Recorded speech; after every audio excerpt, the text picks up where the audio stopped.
Hello, ladies and gentlemen, and welcome to our third source for our Unit 2 essay. And of course, our Unit 2 essay topic, there are two questions you can answer. One of them is, what does it mean to be free? And another one is, how can one person defend the rights of many other people? Now, the first source we read was FDR's The Four Freedom speech, and he told us what he thought it meant to be free. Then we listened to JFK's inaugural address, and he told us what he thought it meant to be free and what it took to be free. And they're very similar. They had some differences, but they were very similar.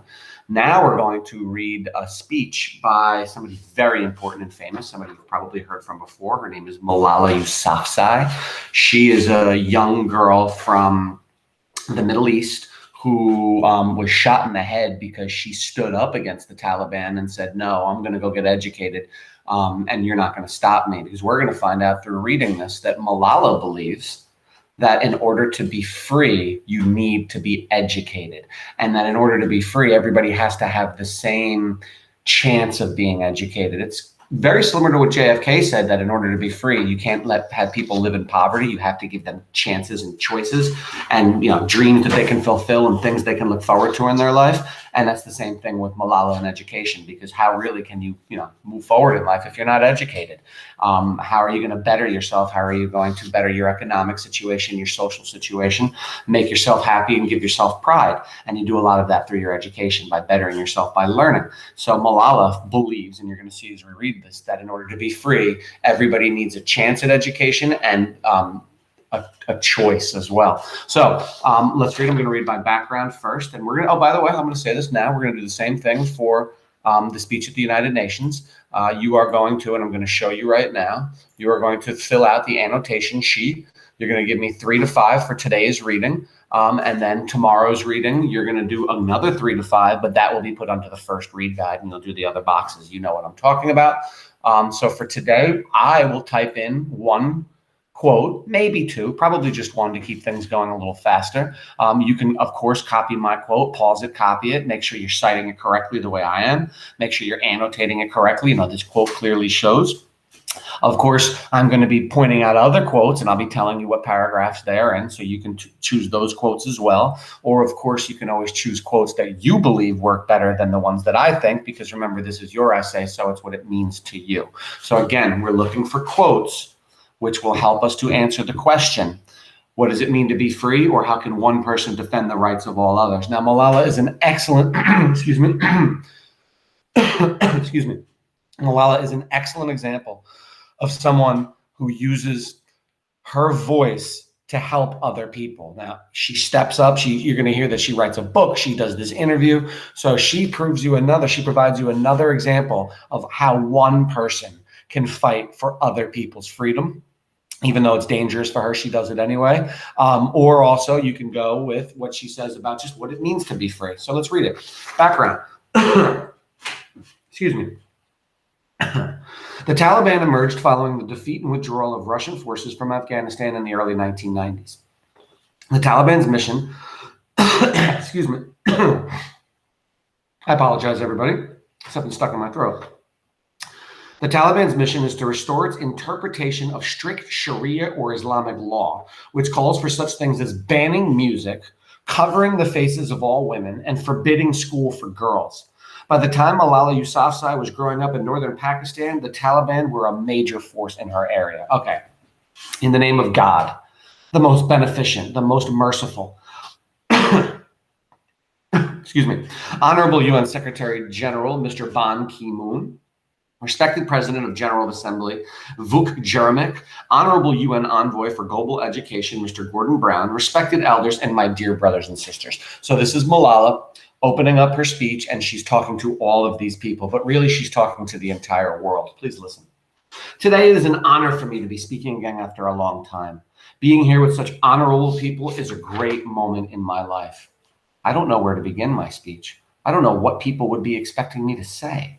But first of all, thank you to God, for whom we are all equal, and thank you to every person who has prayed for my fast recovery and a new life. I cannot believe how much love people have shown me. I have received thousands of good wish cards and gifts from all over the world. Thank you to all of them. Thank you to all of the children whose innocent words encouraged me. Thank you to my elders whose prayers strengthened me. I would like to thank my nurses, doctors, and staff of the hospitals in Pakistan and the UK and the UAE government who have helped me get better and recover my strength. I fully support Mr. Ban Ki-moon, the Secretary General, in his Global Education First initiative and the work of the UN Special Envoy, Mr. Gordon Brown. And I thank both of them for the leadership they continue to give. They can continue to inspire all of us to action. Dear brothers and sisters, do remember one thing. Malala Day is not my day. Today is the day of every woman, every boy, and every girl who have raised their voice for their rights. There are hundreds of human rights activists and social workers who are not only speaking for their rights, but who are struggling to achieve their goals of peace, education, and equality. Thousands of people have been killed by the terrorists and millions have been injured. I am just one of them. So the first thing she believes, and I like this girl, she says, dear brothers and sisters, it's not my day. Today, and I'm going to underline this, today is the day of every woman, every boy, and every girl who have raised their voices for their rights. There are hundreds of human rights activists, social workers who are not only speaking for their rights, but who are struggling to achieve their goals of peace, education, and equality. Okay, so let's type this quote in. This is our first quote. Malala is saying, it's not just about me. In order to be free, everybody has to have a voice, and we have to listen to everybody. I love this. Let's go. Today is the day of every woman, every boy,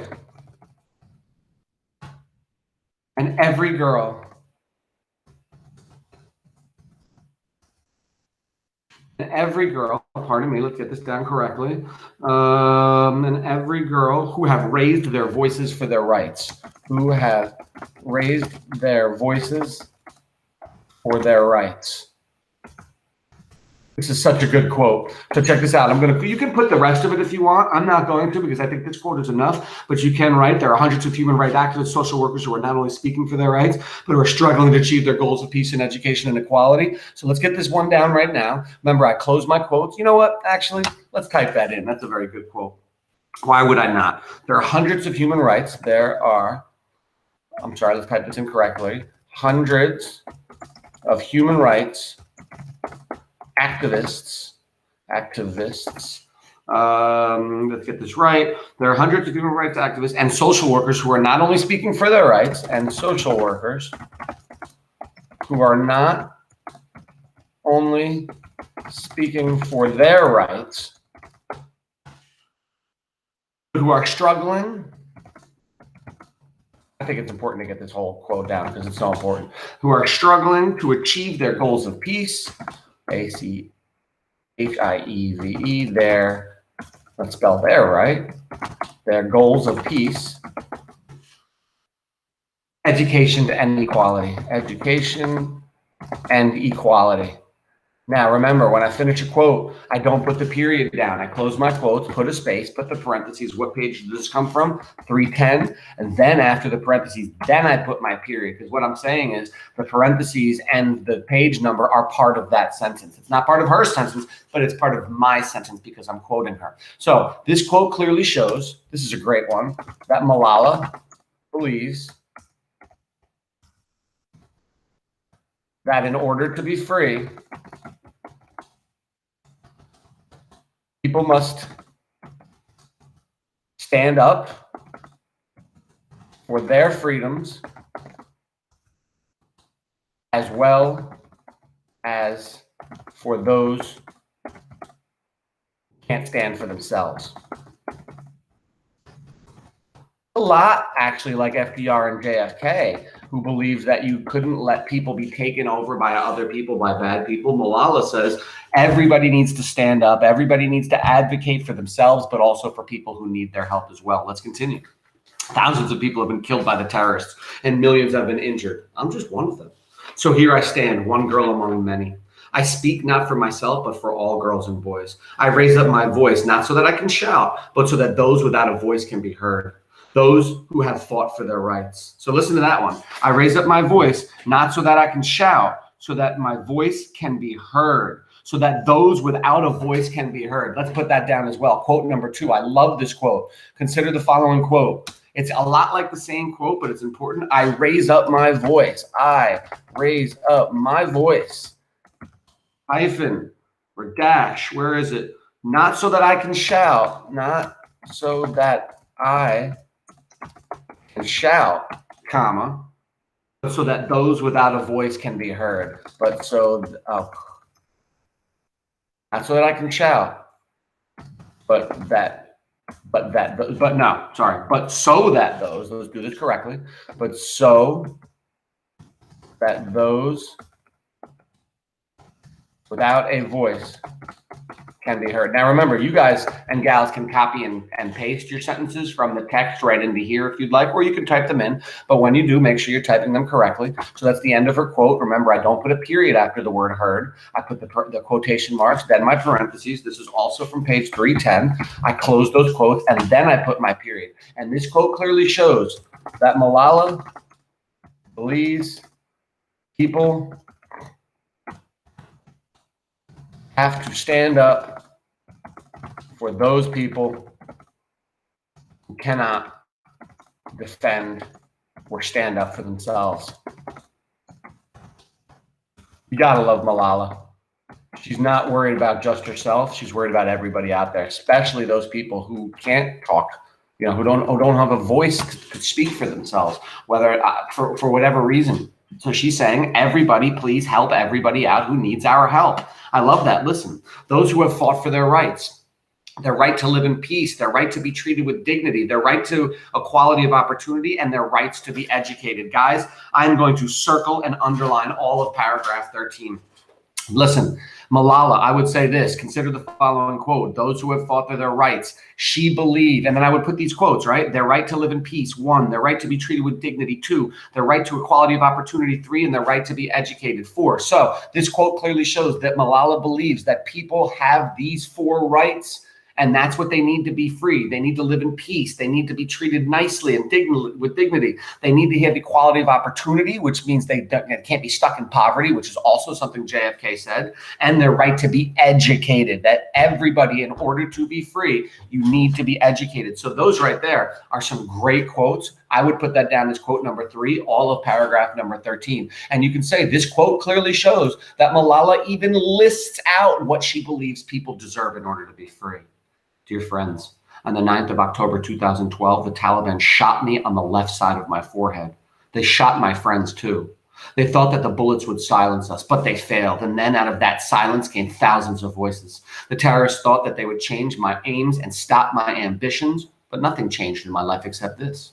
Weakness, fear, and hopelessness died. Strength, power, and courage were born. I am the same Malala. My ambitions are the same. My hopes are the same. My dreams are the same. So in order to be free, again, Malala believes you cannot stay silent. You've got to stand up, fight for yourself. Let me see, but nothing changed. Strength and power and courage were born. In order to be free, you need to be strong and use your courage. It's another quote that you can use, which is in paragraph 14. Let's continue. Dear sisters and brothers, I am not against anyone. Neither am I here to speak in terms of personal revenge against the Taliban or any other terrorist group. I am here to speak up for the right of education for every child. I want education for the sons and daughters of the Taliban and all terrorists and extremists. Look at that, paragraph 15. Look at what she says. I'm going to underline it. I'm here to speak up for the rights and education of every child. I want education for the sons and daughters of the Taliban and all terrorists and extremists. So Malala believes, and this is a great quote, I would do this, number 15. Consider the following quote. I'm here to speak up for the rights of education of every child. I want education for the sons and daughters of the Taliban and all terrorists and extremists. So this quote clearly shows that Malala believes in order to be free, all people need to be educated, even the kids of bad people. That's what's going to help these kids. I mean, think about it. If you're the son of a terrorist, are they going to be sending you to school? No, they're probably going to be teaching you how to be a terrorist at home, how to hate and how to destroy. And she's saying if we educate those kids, that will get them away from the evil and the hate. And that will give them freedom and show them love and how to be a better person in this world. Let's continue. We're almost done with today. I do not even hate the Talib who shot me. Even if there is a gun in my hand and the hand's in front of me, I would not shoot him. This is the compassion that I've learned from Muhammad, the prophet of mercy, Jesus Christ, and Lord Buddha. This is the legacy of change that I have inherited from Martin Luther King, Nelson Mandela, and Muhammad Ali Jinnah. This is the philosophy of nonviolence that I've learned from Gandhi Ji, Baka Khan, and Mother Teresa. And this is the forgiveness that I've learned from my father and mother. That is what my soul is telling me. Be peaceful and love everyone. Guys, what a quote right there. Consider the following quote. Be peaceful and love everyone. So this quote clearly shows that Malala believes in order to be truly free, you have to be peaceful and love everyone. What a great quote. Dear sisters and brothers, and this is our last paragraph for today, the first section of our reading. We will pick it up tomorrow, and we will read the second half of this. Let's read our last paragraph. Let's see if we get anything more. Dear sisters and brothers, we realize the importance of light when we see darkness. We realize the importance of our voice when we are silenced. In the same way, when we are in Swat, the north of Pakistan, we realize the importance of pens and books when we saw the guns. So there's a couple more sentences in there you can use as a quote for today. We realize the importance of our voice when we are silenced. That's number 17. So what she's saying that in order to be free, you have to use your voice. You cannot remain silent. Because if you stay silenced, then you are going to stay oppressed. So this quote clearly shows that Malala believes people have to stand up and fight for their rights, that if you do not, people will take you over. Listen, we realize the importance of pens and books when we saw the guns. Malala also believes, consider the following quote. We realize the importance of pens and books when we saw the guns. This quote clearly shows that Malala believes that in order to be free, you don't use guns and weapons, you use books and pens. You use knowledge and learning. All right, so we're going to stop there today. Got a lot of good quotes. I mean, she actually even listed the 4 things that people need in order to be free. That was paragraph 13, that they need, in order to be free, they need peace, they need to be treated with dignity, they need equality of opportunity, and they need to be educated. She also spent a bunch of time talking about the fact that violence does not help people to be free. What you need to do is talk to your enemies. You need to share with them. You need to show them your love. And the most important thing is you need to help educate them and their children so that they can get themselves away from that awful violence and hatred that they have. So you should have gotten at least 3 quotes today. I would hope that you have your 5. Please copy them down. Make sure you are citing them correctly. Please, please, please look at quote number 1. I am going to erase quote number 2 so that it's not there for you when you open up the assignment, because I want you to type in your 2nd and 3rd and 4th and 5th quote, but I'm going to leave quote 1 in there, the really long one. And I'm doing that in order for you to have a perfect example of a perfectly cited quote. So please take a look at quote number 1 and how I cited it, the spacing, the paragraph, the parentheses, the period, where the quotation marks go. Please make sure you're following that when you're doing your own quotes. Just make sure that the page number matches wherever you're taking it from. Have a fantastic day. Really great job, everybody.